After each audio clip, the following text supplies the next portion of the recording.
عورتیں یہ واقعہ ضرور سنیں۔ ایک یہودی عالم نے بیچ بازار میں رسول اللہ صلی اللہ علیہ وسلم کی چادر گستاخانہ انداز میں کھینچ کر اپنا قرض مانگا تو جواب میں حضرت عمر نے بھی اس کو ایسی بات کہہ دی کہ اللہ کے رسول صلی اللہ علیہ وسلم کو ان کا یہ طرز عمل پسند نہ آیا اور فرمایا کہ بسم اللہ الرحمن الرحیم۔ سیرت نگاروں کی اکثریت کے مطابق حضور اکرم صلی اللہ علیہ وسلم کی ولادت باسعادت 12 ربیع الاول بروز سوموار ہوئی۔ ابن کثیر حضرت ابن عباس رضی اللہ تعالیٰ عنہ سے روایت کرتے ہیں کہ رسول اللہ صلی اللہ علیہ وسلم کی ولادت بھی سوموار کے دن، بعثت بھی سوموار کے دن، مکہ سے ہجرت بھی سوموار کے دن، مدینہ میں تشریف آوری بھی سوموار کے دن اور رحلت بھی سوموار کے دن ہوئی۔ حضرت عبداللہ بن عباس رضی اللہ تعالیٰ عنہ سے روایت ہے کہ رسول اللہ صلی اللہ علیہ وسلم نے فرمایا، اللہ تعالیٰ نے خلق کی تخلیق فرمائی تو مجھے سب سے اچھے گروہ میں رکھا، پھر قبائل کو چنا تو مجھے سب سے اچھے قبیلے میں رکھا، پھر گھرانوں کو چنا تو مجھے سب سے اچھے گھرانے میں رکھا، لہٰذا میں اپنی ذات کے اعتبار سے بھی سب سے اچھا ہوں اور اپنے گھرانے کے اعتبار سے بھی سب سے ممتاز ہوں۔ اللہ کے رسول صلی اللہ علیہ وسلم رحمت للعالمین اور محسن انسانیت ہیں۔ آپ خلق عظیم یعنی اخلاق کے اعلیٰ درجے پر فائز تھے۔ اللہ کے رسول صلی اللہ علیہ وسلم مکہ میں کنویں کے قریب سے گزر رہے تھے۔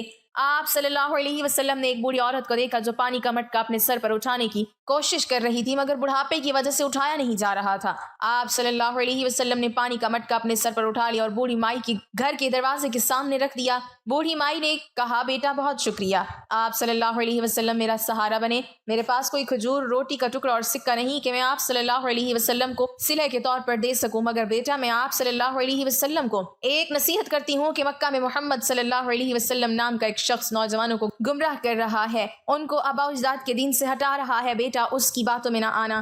آپ صلی اللہ علیہ وسلم نے کہا، ماں جی میں احترام کے ساتھ آپ کی بات سے اختلاف کرتا ہوں کیونکہ میں ہی محمد صلی اللہ علیہ وسلم ہوں۔ آپ صلی اللہ علیہ وسلم نے دوسرے دن صبح ایک ٹوکری بوڑھی عورت کے گھر کے باہر رکھ دی جس میں روٹی، کھجورے اور چند سکے تھے۔ آپ صلی اللہ علیہ وسلم نے دروازے پر دستک دی تاکہ بوڑھی مائی ٹوکری اٹھا لے۔ دستک دینے کے بعد آپ واپس چلے آئے تاکہ بوڑھی مائی شرمندہ نہ ہو۔ بوڑھی مائی نے ٹوکری دیکھ کر اللہ کے رسول صلی اللہ علیہ وسلم کے حسن سلوک سے متاثر ہو کر کلمہ پڑھ لیا۔ ایک مستند روایت کے مطابق حضور اکرم صلی اللہ علیہ وسلم نے ایک یہودی عالم سے چند اشرفیاں قرض لیں۔ کچھ دن گزرنے کے بعد یہودی قرض واپس لینے کے لیے آپ صلی اللہ علیہ وسلم کے پاس پہنچ گیا۔ آپ صلی اللہ علیہ وسلم نے فرمایا، فی الحال تمہارا قرض ادا کرنے کے لیے کچھ نہیں ہے۔ یہودی نے کہا، جب تک آپ میرا قرض واپس نہیں کریں گے میں آپ صلی اللہ علیہ وسلم کو نہیں چھوڑوں گا۔ صحابہ اکرام نے یہودی کو ڈانٹ کر بھگانا چاہا مگر آپ صلی اللہ علیہ وسلم نے منع فرمایا اور آپ صلی اللہ علیہ وسلم اس کے پاس بیٹھے رہے یہاں تک کہ رات گزر گئی اور صبح ہو گئی۔ یہودی آپ صلی اللہ علیہ وسلم کا رویہ دیکھ کر حیران رہ گیا کہ آپ صلی اللہ علیہ وسلم نے طاقت اور اختیار کے باوجود برداشت کا مظاہرہ کیا۔ یہودی نے نہ صرف قرض معاف کر دیا بلکہ اسلام قبول کر کے اپنی ساری دولت آپ صلی اللہ علیہ وسلم کے سپرد کر دی۔ حضرت ابو ہریرہ رضی اللہ تعالیٰ عنہ سے روایت ہے کہ جب صحابہ نے حضور اکرم صلی اللہ علیہ وسلم سے مشرکین کے لیے بد دعا کرنے کو کہا تو آپ صلی اللہ علیہ وسلم نے فرمایا، میں لعنت کرنے کے لیے نہیں آیا بلکہ رحمت بنا کر بھیجا گیا ہوں۔ سلیمان ندوی رحمۃ اللہ علیہ نے اپنے خطبات میں فتح مکہ کے دن مشرکین کی کیفیت کا اظہار ان الفاظ میں کیا، مکہ جب فتح ہوا تو حرم کے صحن میں جہاں آپ صلی اللہ علیہ وسلم کو گالیاں دی گئیں اور نجاستیں پھینکی گئیں، آپ صلی اللہ علیہ وسلم کے قتل کی تجویز منظور ہوئی۔ قریش کے تمام سردار مفتوحہ کھڑے تھے، ان میں وہ بھی تھے جو اسلام کو مٹانے کے لیے ایڑی چوٹی کا زور لگا چکے تھے، وہ بھی تھے جو آپ کو جھٹلایا کرتے تھے، وہ بھی تھے جو آپ کی ہجویں کہا کرتے تھے، وہ بھی تھے جو آپ صلی اللہ علیہ وسلم کو گالیاں دیا کرتے تھے، وہ بھی تھے جنہوں نے آپ صلی اللہ علیہ وسلم پر پتھر پھینکے تھے اور ان کے راستے میں کانٹے بچھائے تھے، وہ بھی تھے جنہوں نے آپ صلی اللہ علیہ وسلم کے عزیزوں کا خون ناحق کیا تھا، ان کے سینے چاک کیے تھے اور ان کے دل و جگر ٹکڑے ٹکڑے کیے تھے، وہ بھی تھے جو غریب اور بے کس مسلمانوں کو ستاتے تھے، ان کے سینوں پر اپنی جفاکاری کی آتشیں مہریں لگاتے تھے، ان کو جلتی ریت پر لٹاتے تھے، دہکتے کوئلوں سے ان کے جسم داغتے تھے۔ آج یہ سب مجرم سرنگوں تھے، پیچھے 10,000 خون آج شام تلوار محمد صلی اللہ علیہ وسلم کے ایک اشارے کی منتظر تھیں۔ حضور اکرم صلی اللہ علیہ وسلم بیت اللہ کی دہلیز پر کھڑے تھے، ان کو اپنی نگاہوں سے دیکھ رہے تھے، وہ سب سر جھکائے آپ کے حکم کے منتظر تھے۔ آپ صلی اللہ علیہ وسلم کی زبان مبارک سے یہ الفاظ نکلے، بتاؤ آج میں تمہارے ساتھ کیا سلوک کروں؟ انہوں نے جواب دیا، تو ہمارا کریم بھائی ہے اور کریم بھائی کا بیٹا ہے۔ دوسرے ہی لمحے آپ صلی اللہ علیہ وسلم نے فرمایا، تم پر کوئی دوش نہیں، جاؤ تم سارے کے سارے آزاد ہو۔ انسانی تاریخ میں تحمل اور برداشت کا اس سے بہتر اور کوئی نمونہ نہیں ملتا۔ ایک دفعہ آپ صلی اللہ علیہ وسلم مدینہ کی گلیوں سے گزر رہے تھے کہ آپ صلی اللہ علیہ وسلم نے ایک بچے کو روتے ہوئے دیکھا۔ آپ صلی اللہ علیہ وسلم اس بچے کے قریب گئے اور پوچھا، بیٹا تم کیوں رو رہے ہو؟ بچے نے کہا، یا رسول اللہ میری نہ ماں ہے نہ باپ ہے، میں یتیم ہوں۔ آپ صلی اللہ علیہ وسلم نے اس یتیم بچے کے سر پر ہاتھ رکھا اور شفقت سے کہا، آج سے میں تمہارا باپ ہوں۔ حضرت عائشہ رضی اللہ تعالی عنہ تمہاری ماں ہے۔ آپ اس بچے کو اپنے گھر لے آئے۔ جب آپ کی وفات ہوئی تو آپ کی زرہ ایک یہودی کے پاس رہن تھی۔ حضرت عائشہ رضی اللہ تعالیٰ عنہ سے روایت ہے، فرماتی ہیں کہ رسول اللہ صلی اللہ علیہ وسلم نے ایسے حال میں وفات پائی کہ آپ کی زرہ 30 سال جو کے بدلے ایک یہودی کے پاس رہن رکھی ہوئی تھی۔ ہمارے اکثر علماء کی تحقیق یہ ہے کہ ایک سال تقریباً 3.5 سیر کا ہوتا تھا، اس حساب سے 30 سال جو قریب 2.5 من کے ہوئے۔ حدیث کا مقصد اور منشا یہ ہے کہ حضور صلی اللہ علیہ وسلم کی حیات مبارکہ کے بالکل آخری ایام میں بھی جبکہ قریب پورے عرب کے آپ فرما روا بھی تھے، آپ کے گھر کے گزارا خواہ حال یہ تھا کہ مدینہ کے ایک یہودی کے پاس اپنی قیمتی زرہ رہن رکھ کر آپ نے صرف 30 سال جو وفات سے کچھ پہلے قرض لیے تھے۔ مسلمانوں کو چھوڑ کر کسی یہودی سے قرض لینے کی مصلحت مدینہ کے مسلمانوں میں بھی ایسے متعدد افراد ہونے کے باوجود جن سے ایسے چھوٹے چھوٹے قرض غالباً ہر وقت لیے جا سکتے تھے، کسی یہودی سے قرض لینے کی چند مصلحتیں ہو سکتی ہیں۔ ایک یہ کہ آپ نہیں چاہتے تھے کہ اپنے اہل محبت اور نیاز مندوں میں سے کسی کو اس حالت اور اس قسم کی ضرورت کا علم ہو، کیونکہ پھر وہ بجائے قرض کے ہدیہ وغیرہ کے ذریعے آپ کی خدمت کرنا چاہتے اور اس سے ان پر بھار پڑتا۔ نیز اس صورت میں ان سے قرض منگوانے میں ایک قسم کی طلب اور تحریک ہو جاتی، اور غالباً دوسری بڑی وجہ یہ تھی کہ آپ اس شبہ اور شائبہ سے بھی بچنا چاہتے تھے کہ آپ کے ذریعے اہل ایمان کو دین کی جو دولت ملی اس کے عوض آپ کوئی حقیر سے حقیر بھی دنیاوی فائدہ ان سے اٹھائیں، اس لیے مجبوری اور ضرورت کے موقع پر آپ قرض بھی غیر مسلموں سے لینا چاہتے تھے۔ تیسری مصلحت اس سے غالباً یہ بھی تھی کہ لین دین کے یہ تعلقات غیر مسلموں سے رکھنے میں ان کی آمد و رفت اور ملنے جلنے کے مواقع پیدا ہوتے تھے، اور اس کا راستہ کھلتا تھا کہ وہ لوگ آپ کو اور آپ کی سیرت کو جانے اور جانچے اور ایمان اور رضا الہی کی دولت سے وہ بھی بہرور ہو جائیں۔ چنانچہ یہ نتائج ظہور میں بھی آئے۔ مشکات ہی میں امام بیکہی کی دلائل النبوہ کے حوالے سے مدینہ ایک بڑے دولت مند یہودی کا یہ واقعہ مذکور ہے کہ رسول اللہ صلی اللہ علیہ وسلم نے اس سے کچھ قرض لیا تھا، وہ تقاضے کو آیا تو آپ نے عذر کیا کہ اس وقت ہم خالی ہاتھ ہیں، اس لیے تمہارا قرض ادا کرنے سے آج ہم مجبور ہیں۔ اس نے کہا کہ میں تو لیے بغیر نہیں جاؤں گا، چنانچہ جم کے وہیں بیٹھ گیا، یہاں تک کہ پورا دن گزر گیا اور رات بھی گزر گئی، اور حضور صلی اللہ علیہ وسلم نے اس دوران میں اس یہودی کی موجودگی میں ظہر، عصر، مغرب، عشاء اور فجر کی نماز ادا فرمائی، وہ نہیں ٹلا۔ بعض صحابہ کو اس کی یہ حرکت بہت ناگوار ہوئی اور انہوں نے چپکے اس کو ڈرایا دھمکایا تاکہ وہ کسی طرح چلا جائے۔ رسول اللہ صلی اللہ علیہ وسلم کو جب اس کا پتہ چل گیا تو آپ نے فرمایا کہ مجھے اللہ تعالیٰ کا یہ حکم ہے کسی معاہد پر کوئی ظلم و زیادتی نہ ہو۔ یہ سن کر ان صحابہ کو بھی خاموش ہو جانا پڑا۔ پھر کچھ وقت گزرنے کے بعد اس یہودی نے کہا کہ دراصل میں روپیے کے تقاضے کے لیے نہیں آیا تھا، بلکہ میں یہ دیکھنا اور جانچنا چاہتا تھا کہ وہ اوصاف و علامات آپ میں موجود ہیں یا نہیں جو تورات میں آخری زمانے میں آنے والے پیغمبر کے بیان کیے گئے ہیں۔ اب میں نے دیکھ لیا اور مجھے یقین ہو گیا کہ آپ ہی وہ نبی موعد ہیں۔ اس کے بعد اس نے کلمہ شہادت پڑھا، اپنی ساری دولت حضور صلی اللہ علیہ وسلم کی خدمت میں پیش کر کے عرض کیا، ھذا مالی فاحکم فیہ بما اراک اللہ، یہ میرا سارا مال حاضر ہے، اب آپ اللہ کی تعلیم و ہدایت کے مطابق اس کے بارے میں جو چاہیں فیصلہ فرمائیں اور جس مصرف میں چاہیں اس کو صرف فرمائیں۔ عمر بن حفص بن خیاس نے بیان کیا، کہا کہ مجھ سے میرے باپ نے بیان کیا، ان سے آمش نے بیان کیا، کہا کہ ہم نے ابراہیم کے سامنے قرض میں گروی رکھنے کا ذکر کیا تو انہوں نے کہا کہ اس میں کوئی حرج نہیں ہے۔ پھر ہم سے اسود کے واسطے سے بیان کیا کہ ان سے عائشہ رضی اللہ تعالیٰ عنہ نے بیان کیا کہ نبی کریم صلی اللہ علیہ وسلم نے مقررہ مدت کے قرض پر ایک یہودی سے غلہ خریدا اور اپنی زرہ ان کے یہاں گروی رکھی تھی۔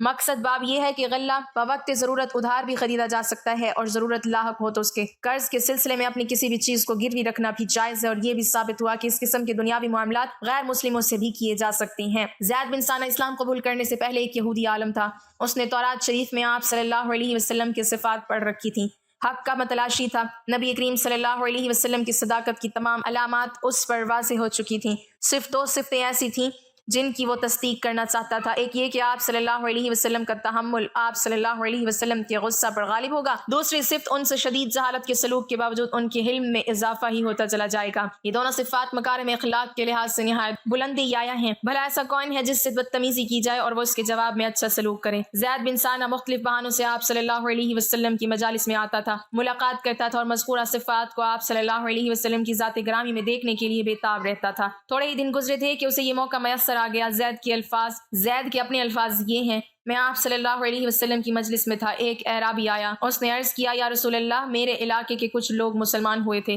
اب انہیں قحط اور فقر و فاقہ کا سامنا ہے، اگر انہیں فوری مدد نہ ملی تو خطرہ ہے کہیں وہ اسلام سے نکل نہ جائیں، آپ صلی اللہ علیہ وسلم سے امداد کا طالب ہوں۔ اس وقت آپ صلی اللہ علیہ وسلم کے پاس رقم نہیں تھی، میں نے اپنے ذہن میں ایک پلان بنایا اور اللہ کے رسول صلی اللہ علیہ وسلم سے کہا، میں آپ صلی اللہ علیہ وسلم کے لیے فلاں آدمی کے باغ سے ایک وسق کھجور خرید لیتا ہوں، وسق تقریباً 200 کلو گرام کا ہوتا ہے، اور آپ صلی اللہ علیہ وسلم کو دے دیتا ہوں، آپ صلی اللہ علیہ وسلم کھجوریں کچھ دن کے بعد دے دیجیے گا، اللہ کے رسول صلی اللہ علیہ وسلم نے فرمایا کسی خاص شخص سے خریدنے کی بات نہ کرو بلکہ تم مجھ سے یہ کھجوریں ایک خاص مدت کے بعد وصول کر لینا اور ادائیگی ابھی کر دو۔ میں نے اپنی پوٹلی کھولی، اس میں سے 80 دینار نکالے اور آپ صلی اللہ علیہ وسلم کے حوالے کر دیے۔ آپ صلی اللہ علیہ وسلم نے اسی وقت اعرابی کو بلایا اور اسے رقم دے کر فرمایا اپنے علاقے میں فوراً واپس چلے جاؤ اور لوگوں کی مدد کرو۔ ابھی کھجوروں کی ادائیگی کے وعدے کی میعاد میں 2-3 دن باقی تھے کہ میں نے ان کی تحمل و بردباری کی آزمائش کا فیصلہ کر لیا۔ ایک جنازے کی ادائیگی کے لیے آپ حضرات ابوبکر صدیق، عمر فاروق اور دیگر صحابہ اکرام رضی اللہ عنہم کے ساتھ جنت البقیع تشریف لے گئے۔ جنازہ سے فارغ ہوئے تو میں بھی وہاں پہنچ گیا۔ میں نے اپنے منصوبے کے مطابق اچانک آپ صلی اللہ علیہ وسلم کی چادر پکڑ لی اور اتنے زور سے کھینچی کہ وہ آپ صلی اللہ علیہ وسلم کے کندھے سے اتر گئی اور ساتھ ہی نہایت خرخت لہجے میں کہا، محمد میرا قرض واپس نہیں کرو گے؟ تم بنو عبد المطلب کے لوگ قرض واپس کرنے میں اچھے نہیں ہو، ادائے قرض میں بہت دیر کرتے ہو۔ میں اچھی طرح جانتا ہوں کہ لوگوں سے تمہارے معاملات کی کیا حالت ہے۔ زید کا یہ مطالبہ نہایت غیر معقول تھا کیونکہ ابھی وعدے کی مدت میں کئی دن باقی تھے اور پھر انداز ایسا بازاری جس میں پورے خاندان کو گھسیٹا گیا ہو کسی بھی شخص کو غصہ دلانے کے لیے کافی تھا۔ عمر فاروق رضی اللہ عنہم آپ کے ساتھ ساتھ تھے اور اس کی بکواس سن رہے تھے۔ وہ بھلا کہاں خاموش رہنے والے تھے، فوراً بولے، او اللہ کے دشمن، تمہاری یہ جرت کہ تم اللہ کے رسول صلی اللہ علیہ وسلم کے ساتھ اس قسم کی گھٹیا گفتگو کر رہے ہو، یہ میں کیا دیکھ سن رہا ہوں؟ اس ذات کی قسم جس نے آپ صلی اللہ علیہ وسلم کو حق کے ساتھ مبعوث فرمایا، اگر مجھے ان کی پاسداری نہ ہوتی تو تمہاری اس بدتمیزی پر تمہاری گردن اڑا دیتا۔ تمہیں یہ جرت کیسے ہوئی کہ تم ایسی واہیات گفتگو کرو؟ اب ذرا اللہ کے رسول صلی اللہ علیہ وسلم کا رد عمل ملاحظہ فرمائیں۔ اتنی سخت گفتگو سننے کے باوجود بھی آپ صلی اللہ علیہ وسلم مشتعل نہیں ہوئے۔ آپ صلی اللہ علیہ وسلم کے چہرے پر بدستور مسکراہٹ موجود رہی۔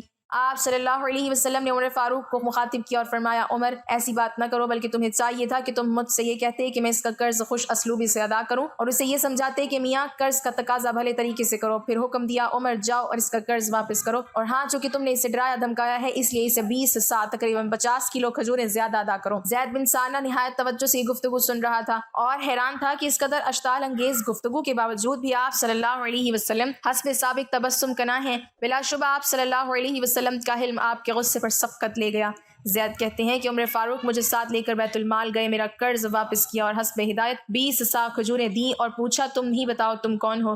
میں نے کہا کہ میں زید بن ثانہ ہوں۔ کہنے لگے، اچھا الحبر، یعنی وہی جو مشہور یہودی عالم ہے؟ میں نے کہا کہ جی ہاں الحبر۔ اب عمر فاروق نے کہا کہ یہ جو تم نے اللہ کے رسول سے گفتگو کی ہے اور ان کے ساتھ بد اخلاقی سے پیش آئے ہو، تمہیں اس کا ہرگز کوئی حق نہیں تھا۔ میں نے کہا، عمر تم ٹھیک کہتے ہو، مگر تمہیں معلوم نہیں کہ میں حق کا متلاشی تھا۔ میں نے نبوت کی تمام صفات آپ صلی اللہ علیہ وسلم میں دیکھ لی تھیں، 2 صفتیں باقی رہ گئی تھی جن کا تعلق آپ صلی اللہ علیہ وسلم کے تحمل، حوصلہ مندی اور بردباری سے تھا۔ آج میں نے ان صفات کا بھی خوب مشاہدہ کر لیا ہے۔ بلا شبہ وہ نبی آخر الزماں ہیں۔ عمر، میں آپ کو گواہ بناتا ہوں کہ میں آج سے سچے دل سے اسلام قبول کرتا ہوں۔ پھر کلمہ طیبہ پڑھا اور صحابیت کے شرف سے بہرور ہوئے۔ اللہ پاک ہمیں بہتر عمل کرنے کی توفیق عطا فرمائے اور ہمارا خاتمہ ایمان پر فرمائے، آمین۔ ناظرین، کمنٹ باکس میں اللہ تعالیٰ کے 99 ناموں میں سے ایک نام ضرور ٹائپ کریں۔